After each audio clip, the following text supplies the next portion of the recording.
Everyone always says learn to love the process, but they never actually tell you how to start doing that. So in this video, I'm going to tell you how I'm learning to do just that. Now, first of all, let's talk about why you might be struggling with this. I've come up with about 4 pain points that you might relate to, and then I'm going to give you solutions to them pain points. The first one is struggling with consistency. Now, if you know me, I've been inconsistent with pretty much anything I've done in my life. I never seem to stay consistent. And by not tracking my progress and not seeing any progress, or I thought I wasn't seeing any progress, it leads to burnout, consistent burnout. All right, it was monthly at that point.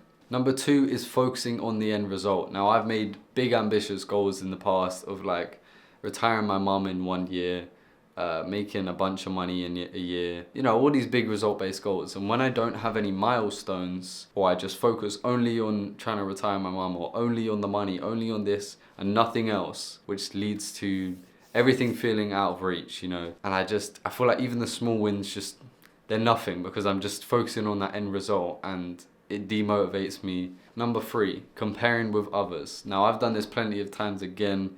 I've been on my phone scrolling, whether it be to do with gym progress. I see all these people with a 6-pack, or just, I always came with this like envious, like, oh, they've retired their parents before me, or they've done this and they've done what I want to do and I'm not there yet. It's all negative, and it's a bunch of wasted time and energy. Now, number 4, the final one, is maybe some parts of the process are just too boring or maybe a bit too difficult that you just can't seem to love it. Does all of this sound a bit familiar? Hopefully it does, and a bit relatable to the point where you're like, maybe this guy's onto something.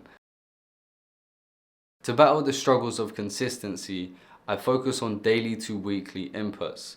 Now, I've scrapped the idea of result-based goals to a degree. I used to do only result-based goals, and now I've done smart actionable goals this year. The start of 2025 to now, I've done about 90 to 95% success rate, and it's a figure in my head, it's not literal, but I'd probably say it's something like that. The success rates for me have been absolutely crazy.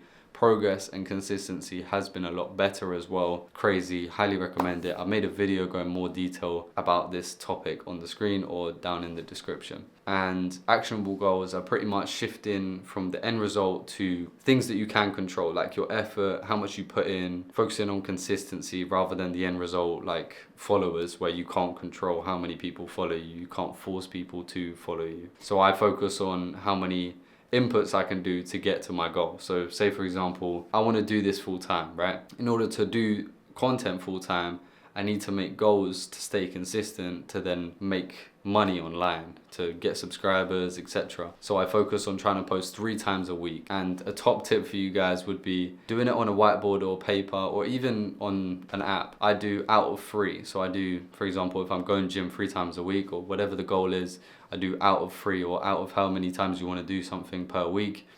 And then I do a tally. You can do a progress bar or whatever, and you can literally see how close you're getting to your goal. So you're seeing your progress, which means you're tracking your progress, and you can see that you're slowly getting towards your goal. So you should be more motivated to achieve that goal. Daily inputs. So I have tried with a habit tracker and without a habit tracker, and I've realized that habit trackers are just so useful to use that I just highly recommend. Whether you get one online or you just make your own one, I highly recommend you do about like 5 habits a day, see what works for you. But for me, if I don't put it on my habit tracker, I probably don't do it. So like flossing, my dentist is like, you need to floss, and I was like, all right, cool, and then just put it off. But every time I put it on my habit tracker, I mean, yeah, okay, I still fall short, don't get me wrong, but I'm more likely to do it because I don't want the graph of my Notion bar to go down just because I didn't floss, or just because I didn't do a certain habit. So by tracking your progress, you can see what's working, what isn't working, and maybe even like write notes on your habit tracker if you miss certain things. Go, right, okay, why did I miss it? Oh, I had a late night, or I was out with family, or whatever it is. Maybe try not have excuses, obviously, but just figure out why you weren't doing it and try and improve for next time. Or see if there's any patterns where it's like, okay, every single day on Tuesdays, I don't do this certain thing. Why do I not? Okay, cool. Number 2, make the boring parts more tolerable, or even just parts of the process where they're just a bit too hard. Here's how to battle through them. Now, I'm gonna just tell you straight off the bat, I don't love every part of content. As much as I love creating content, there's parts of the process that I'm like, I do not like. One of them is scripting, and the second one is creating a scene. Sometimes I like, you know, making B-roll scenes and setting up. Sometimes I'm like, I just want to get it done. and on to the next thing because I got a busy day. So if, like me, you have a part of the process that takes a bit more time, make sure to actually allow yourself more time to do that thing. It sounds like, well, yeah, obviously, but for me, I always do, right, okay, like an hour for scripting, when really it takes me like 2 to 3 hours to script, which I'm working on that because that is crazy numbers. But yeah, allow yourself more time so that you don't stress over that thing. And then for more boring tasks that I want to get done, like for example, setting up B-roll, I will listen to music. Now, if I need to focus on something like editing or I'm scripting, whatever, I'll listen to ambient sounds. I've talked about this before, just instrumentals basically. But if I don't need to focus and I can vibe, you know, cooking dinner or whatever it is, I'll listen to some music that has lyrics just to get the vibes up. Number 3, stop comparing with others. Now, how I've stopped doing it so much and just like being so envious towards people is mainly just I'm seeing progress because I'm tracking my progress. I'm doing all the tips that I've already just talked about in the video, and it's helped me